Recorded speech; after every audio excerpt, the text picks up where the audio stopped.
Students, welcome है आप सबका मेरे चैनल साइंस वेदा बाय ममता मित्तल। आज हम करने क्या जा रहे हैं, बहुत ही इम्पोर्टेंट टॉपिक है। बहुत ही केयरफुली आपने इसको सुनना है, समझना है, एज वेल एज इसको नोट भी करना है। हम इसमें करेंगे physical properties and chemical properties. Chemical property हम एसिड और बेस दोनों की साथ में लेकर चलेंगे ताकि कंपैरेटिव बेसिस के ऊपर वो हमें लर्न हो जाए।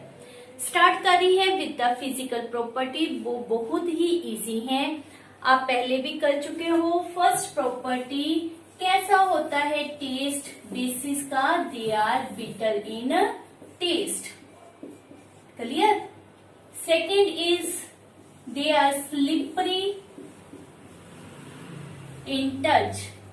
सोप, आपको पता है सोप को हाथ लगाते हैं, हाथ स्लिप करता है। क्यों? क्योंकि उसमें बेस होता है जिसके कारण वो स्लिपरी होती है। कौन सा बेस होता है? NaOH उसमें प्रेजेंट होता है।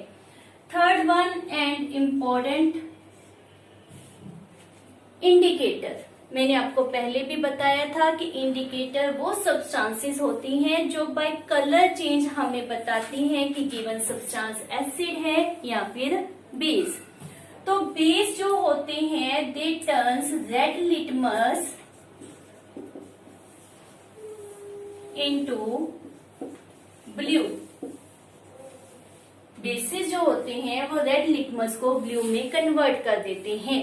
इसको याद करने का तरीका आप ये भी कर सकते हो, बकेट इज ब्लू मीन्स जो बेस है वो रेड लिटमस को ब्लू करेंगे। तो इसको जज करने के लिए, चेक करने के लिए हमने क्या लिया कि यहाँ पर एक बेस लिया है। This is in fact baking soda. Baking soda का फॉर्मूला NaHCO3 होता है। उसमें मैंने क्या डालना है? Red litmus paper. ये रेड लिटमस पेपर है। मैंने उसकी एक स्ट्रिप ली and put it in this one. जो हमारे पास बेकिंग सोडा था उसको पानी में घोलकर मैंने ये लिया है। When I put, immediately it changes its colour. You are seeing red colour change into the blue. It means the given solution is what? base। एक और हमारे पास इंडिकेटर इसके लिए यूज किया जाता है जिसको हम क्या कहते हैं? That is known as the phenolphthalein. देख रहे हो आप, इसका नाम क्या है? Phenolphthalein. तो फिनोल फथैलिन का काम क्या होता है? ये भी इंडिकेटर है। इसने क्या करना है? पहले तो हम देखते हैं कि इसका कलर कौन सा है। इट इज कलरलेस, है ना। तो हमने क्या करना है? इंडिकेटर की ए फ्यू ड्रॉप्स को बेस में ऐड कर देना है। कोई कलर नहीं है अभी तक इसका। When we put base in this,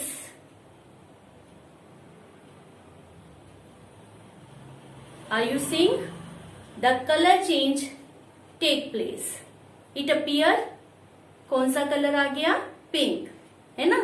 तो ये पिंक कलर सभी को दिखाई दे रहा है। मैं थोड़ा सा इसको डार्क करके भी दिखा देती हूं। क्लियर है? ये पिंक कलर आ जाता है। तो आप ये भी यहां पर पॉइंट मेंशन कर सकते हो that phenol फथैलिन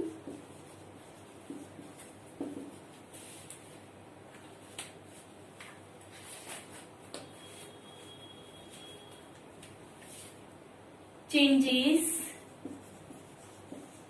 from colorless to pink color। ठीक है, तो ये भी हमारे पास प्रॉपर्टीज में मेंशन किया जाता है। ये फिजिकल प्रॉपर्टी होती है बेस की। फिफ्थ पॉइंट जो आप पहले से जानते हो, क्या कहा था अर्नियस ने कि ये जब वाटर में डिसॉल्व होते हैं तो कौन सा आयन प्रोड्यूस करते हैं? OH negative ion. तो वो हम करके देख लेते हैं। NaOH when dissolved in water It produce positive and negative ion. इस आयन का नाम क्या है? That is hydro oxide ion. जो स्ट्रॉन्ग बेस होते हैं बेटा जी वो करोसिव इन नेचर होते हैं, so they are dangerous to handle. उनको ध्यान से केयरफुली यूज करना होता है। So these are quite simple physical properties of base. इसके बाद हम करेंगे केमिकल प्रॉपर्टीज, दोनों की साइड बाय साइड करेंगे, एसिड और chemical properties of acid and chemical properties of base. इन दोनों को हम एक दूसरे के वर्सेस करेंगे ताकि हमें अच्छी तरह से ये समझ आ जाए, याद करना इजी हो जाए। So first one is a reaction with metal. Acid and base दोनों ही मेटल के साथ रिएक्ट हो सकते हैं एंड इंटरेस्टिंग टर्म कि दोनों में ही after the reaction gas produce होती है विच इज H2 गैस। इसके साथ मैंने अपवर्ड एरो लगाया है। Upward arrow means gas production. जरूरी नहीं है कि आप इसको लगाओ ही। तो रिएक्शन कैसे हो रहा है? जिंक HCl, मैंने HCl लिया है, नाम पूरा क्या होता है इसका? Hydrochloric acid. तो किस तरह से होगा? फर्स्ट वन इसका कंबाइन इट्स लास्ट वन, ये माइंड में रखो। तो क्या बन गया? ZnCl। Cl के साथ 2 डाल रही है, वाई? क्योंकि जिंक की नॉर्मल वैलेंसी कितनी होती है? 2। तो ZnCl2 हमारे पास बनना चाहिए, लेकिन यहाँ पर HCl 1 टाइम था, इसलिए मैंने इसको क्या कर दिया? 2 टाइम। तो गैस कौन सी रिलीज हो जाएगी? H2 gas. समझ आया? इसी प्रकार से जो जिंक है वो सोडियम हाइड्रोक्साइड से रिएक्ट करता है। रिएक्शन में कितना पार्ट लेना है? हमने तो H2 गैस प्रोड्यूस करनी है, तो ये पोर्शन हम यूज करेंगे। H2 यहां से रिलीज हो जाएगा, इसीलिए मैंने इसके आगे क्या पुट कर दिया? 2।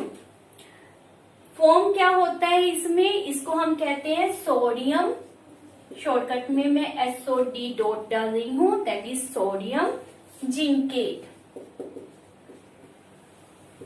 इसको कहते हैं सोडियम जिंकेट।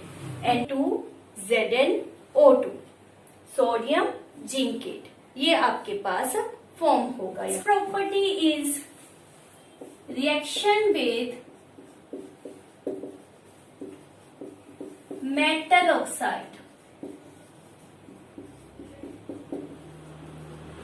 तो कोई भी हम एसिड ले लेते हैं, HCl ही ले लें जो हमने पहले लिया था। मेटल ऑक्साइड, मेटल आपके माइंड में आ गया, जिंक ऑक्साइड, कॉपर ऑक्साइड, तो कोई भी ले सकते हैं। मैंने ले लिया लेड कॉपर ऑक्साइड। तो जैसे जिंक क्लोराइड बना था वैसे ही हमारे पास क्या बनेगा? Copper chloride. First combine with the last. Formula भी वैसे ही CuCl पैर में 2, पैर में क्या लिखना है? 2। तो ये 2 टाइम होना चाहिए, इसलिए मैंने यहाँ पर 2 लगा दिया। अब देखो इनसे क्या बन रहा है? क्या बना?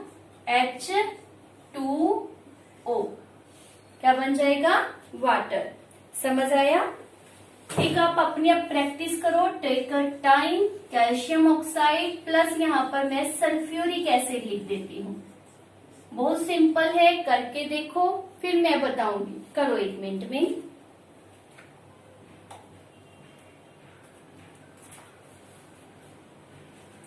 यस, कर लिया। तो हमारे पास क्या आएगा? Calcium sulphate first combine with the last, और बीच में पानी बना हुआ मिल ही रहा है, कोई आपने 2 या 3 कुछ नहीं लगाना। तो साथ में क्या बन गया? वाटर। जो हमारे एसिड है वो तो रिएक्ट करते हैं मेटल ऑक्साइड से, और जो बेस होंगे वो किससे कंबाइन करेंगे? With non metal. यहाँ पर क्या आएगा? Non metal oxide. ठीक है, कैल्शियम हाइड्रो ऑक्साइड। ठीक है, और उसका रिएक्शन हम कर रहे हैं CO2 के साथ। ये आप घर में भी करके देख सकते हो। चूने का पानी, calcium hydroxide is called as lime water, उसमें CO2 CO2 हमने डाल दी, तो क्या बनेगा CaCO3, CaCO2, है ना। बनना क्या है 3, तो एक ऑक्सीजन यहां से यहां पर ले ली, ठीक है। तो बीच में क्या रह गया, ये कैसे लिखें, H2O। इसमें भी पानी बना था और इसमें भी आपके पास वाटर ही बन रहा है। अब नेक्स्ट आप करके देखो, KOH लिखा है, क्या नाम था इसका, yes it is called as caustic potash, potassium hydroxide. अब रिएक्शन कर देते हैं, कोई और नॉन मेटल ऑक्साइड ले लेते हैं, SO2। क्या बनेगा, दिमाग चलाओ वैसे ही जैसे पहले चलाया था हमने, तो क्या बन जाएगा K समथिंग, वाई बिकॉज अभी डिस्कस करते हैं, SO3, बिल्कुल वैसे ही जैसे हमने CO3 बनाया था, KSO3। अब यहाँ पर इनफैक्ट क्या आता है 2, ये थोड़ा सा आप आगे पढ़ोगे आपको समझ आएगा। जो हमारा CO3 होता है, SO3 होता है, इनकी पावर 2 नेगेटिव होती है, तो उसको बैलेंस करने के लिए 2 पॉजिटिव चाहिए होता है। जो हमारा ग्रुप 1 में एलिमेंट होता है, जैसे यहाँ पोटाशियम लिया, उसकी पावर तो 1 पॉजिटिव है, इसलिए हम उसको क्या लेंगे 2 टाइम।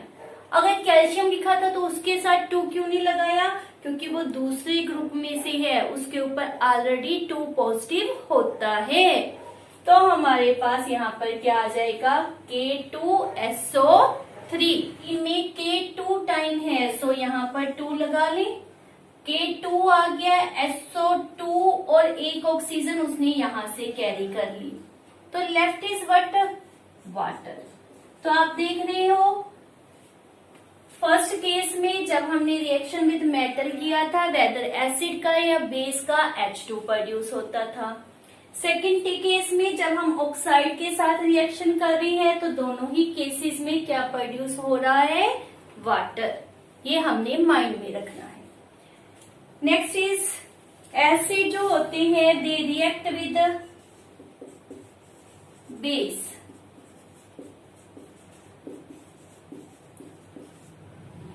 लाइक एसिड HCl ले लिया, बेस NaOH ले लेते हैं, क्या बना, फर्स्ट कंबाइन विद लास्ट। ये आपने माइंड में रखना है, बस रूल पक्का कर लो, first combine with the last. तो क्या बन गया, वाटर, लास्ट में ये 2 इकट्ठे लिए हैं, ठीक है ना, और इन दोनों से क्या बन गया, जो बीच वाले थे NaCl, ठीक है। अब इसी प्रकार से जो बेस होंगे वो क्या करेंगे, क्या प्रॉपर्टी रिप्रेजेंट करेंगे, रिएक्ट विद एसिड। कोई और रिएक्शन सपोज कर लेते हैं, कोई भी बेस ले लेते हैं, लेट हमने ले लिया CaOH ट्वाइस, एसिड भी कोई और ले लेते हैं H2SO4। क्या होगा, first combine with last CaSO4। अब बीच वाले का सोचो, हाइड्रोजन काउंट करो कितनी है हमारे पास, 4, ऑक्सीजन 2, तो 4 ऑक्सीजन 4 हाइड्रोजन 2 ऑक्सीजन, हाफ कर दो,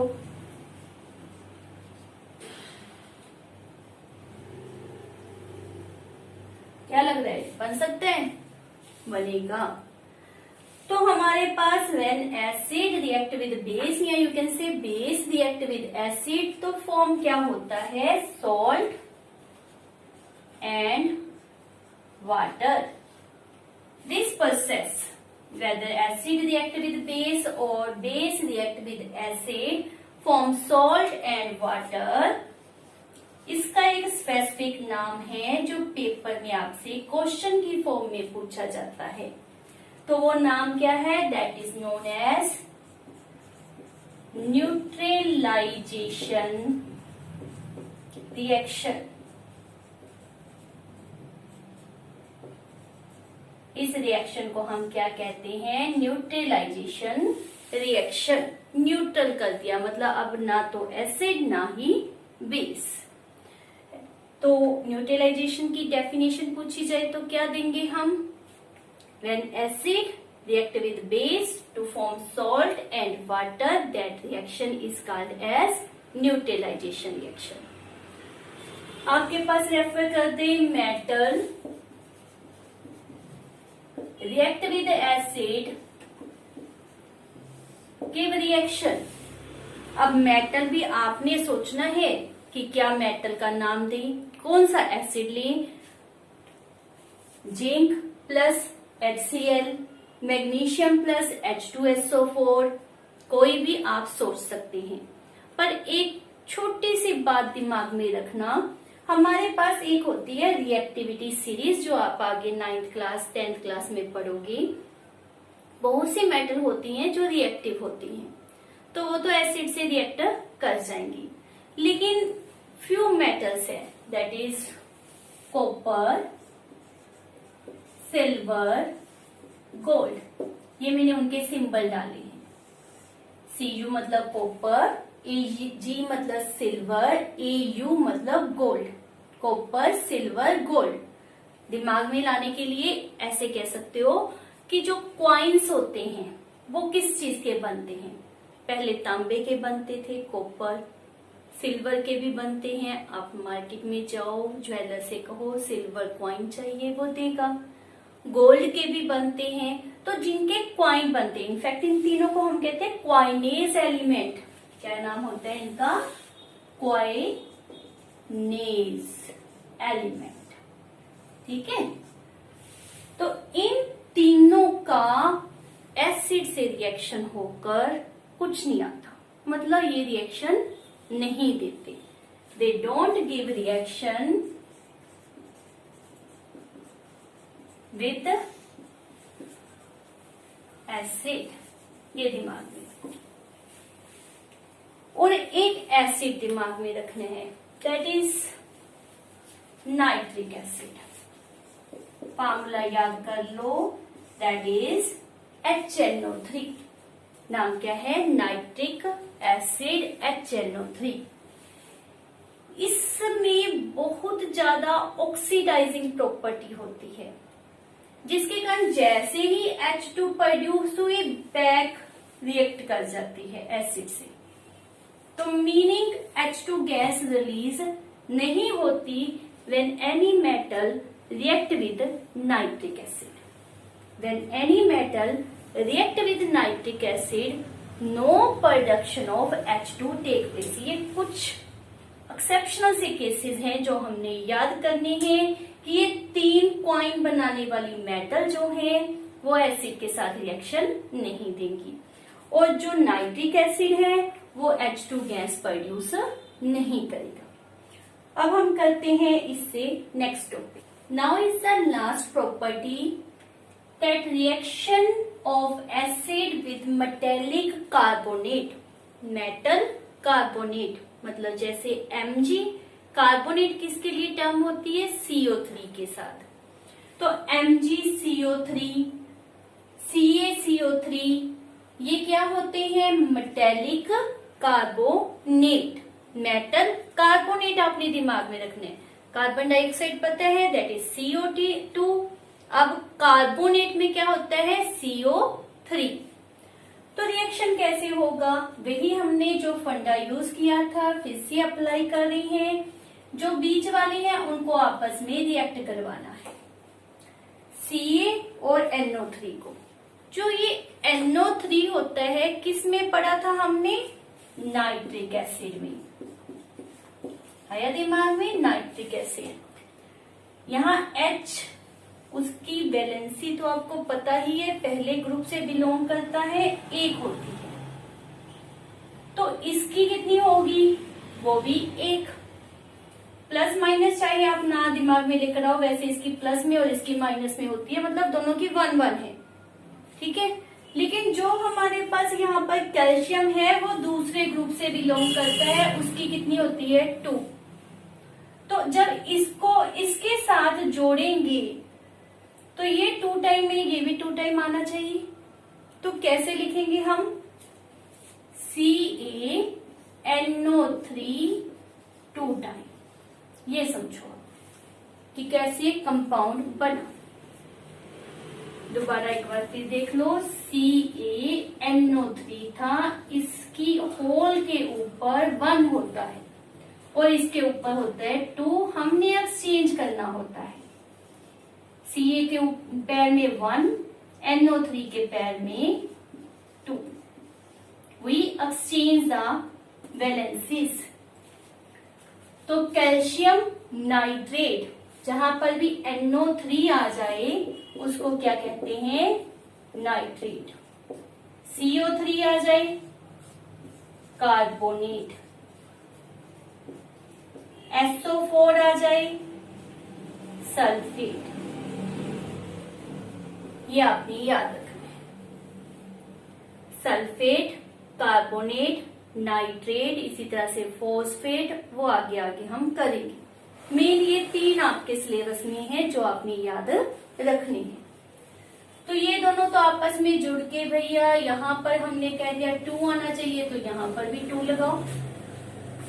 अब क्या बच गया, 2HOCO3 मतलब कार्बोनिक एसिड। एसिड रिएक्ट करके एसिड नहीं बनाएगा, ये दिमाग में रखना है। तो क्या बनेगा, H2CO3 रह गया हमारे पास। अगर ये ऑक्सीजन इसको दे दे तो क्या हो जाएगा, H2O एंड CO2, ये हमारे पास फॉर्म होगा।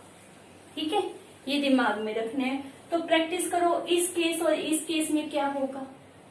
अगर ये समझ आ गया बेटा तो ये भी समझना इजी है। जो SO4 है उसके ऊपर, होल के ऊपर कितना होता है, 2 नेगेटिव।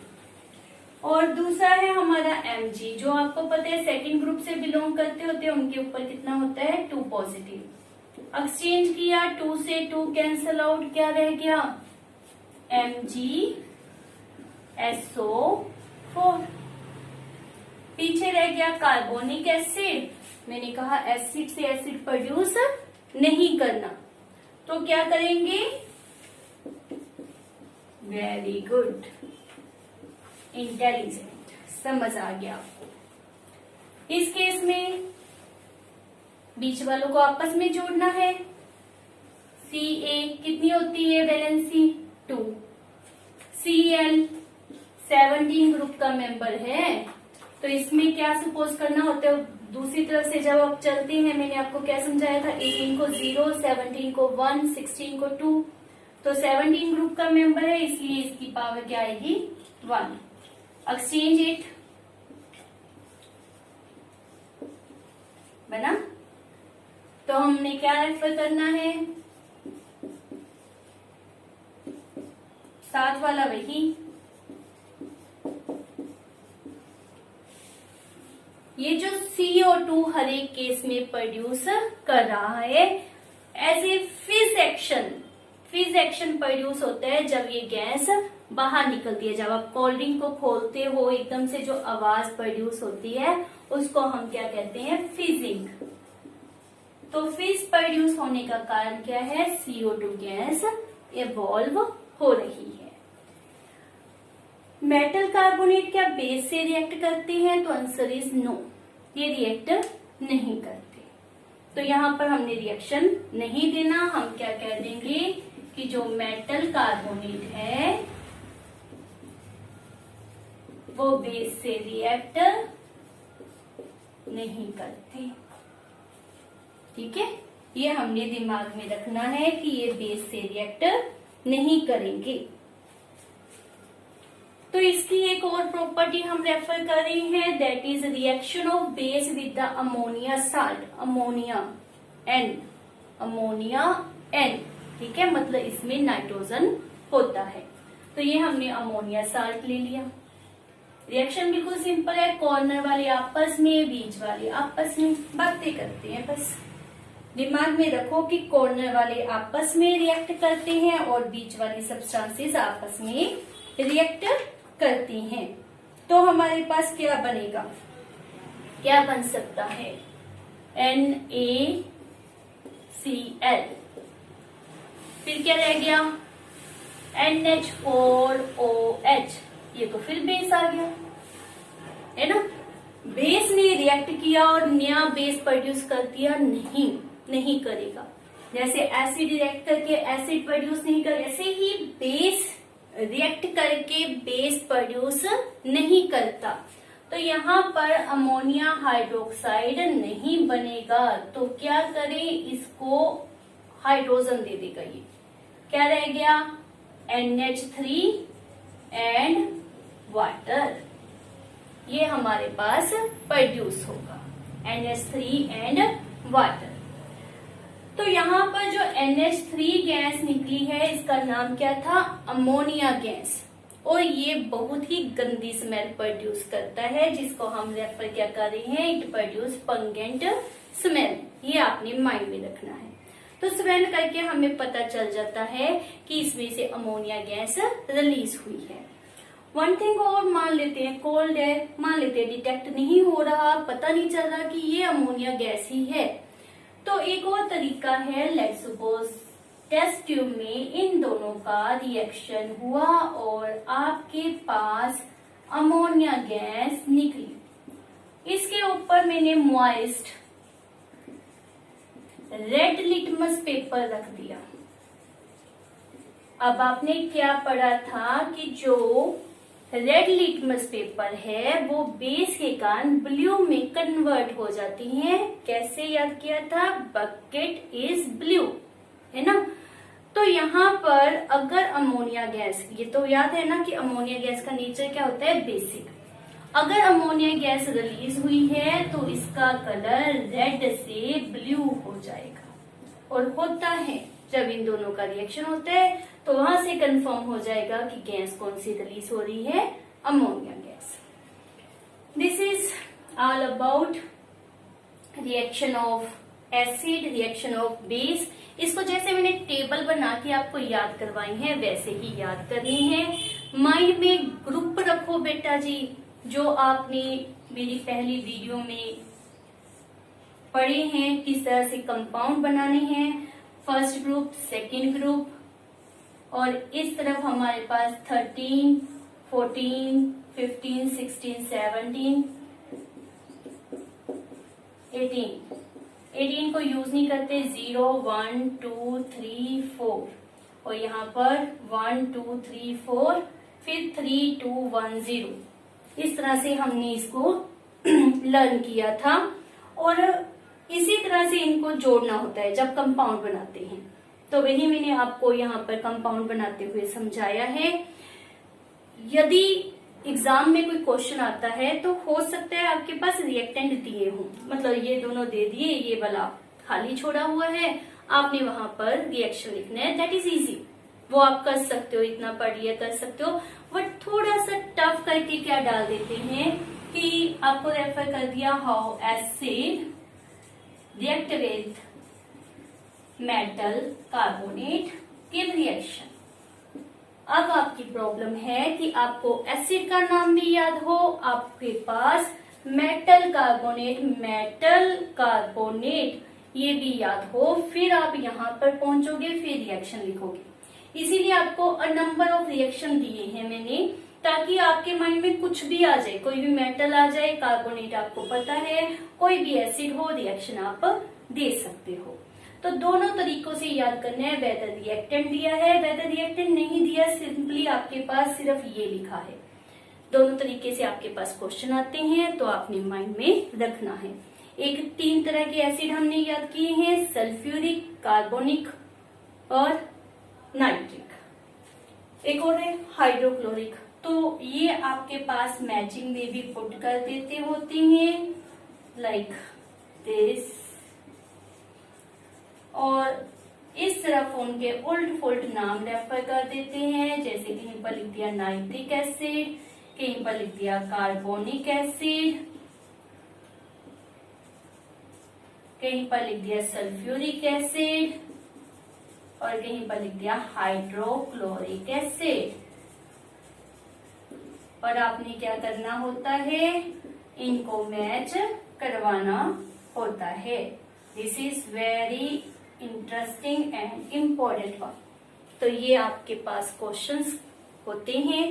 इसको अच्छी तरह से लर्न करना है, समझना है, नोट करना है। जरूर मेरी वीडियो में जो करवाया है, स्पेशली ये रिएक्शन वाला, इसके आप नोट्स तैयार करो, तभी आपको इन एग्जाम में ये याद रहेगा। मेरी वीडियो को लाइक, शेयर एंड सब्सक्राइब जरूर करें। मिलते हैं हमारी नेक्स्ट वीडियो में। Till then bye bye. उस वीडियो में हम अपने इस चैप्टर का लास्ट टॉपिक करेंगे about the uses, that is important. 2 marks में वो आपके पास पेपर में जरूर आएगा। बाय।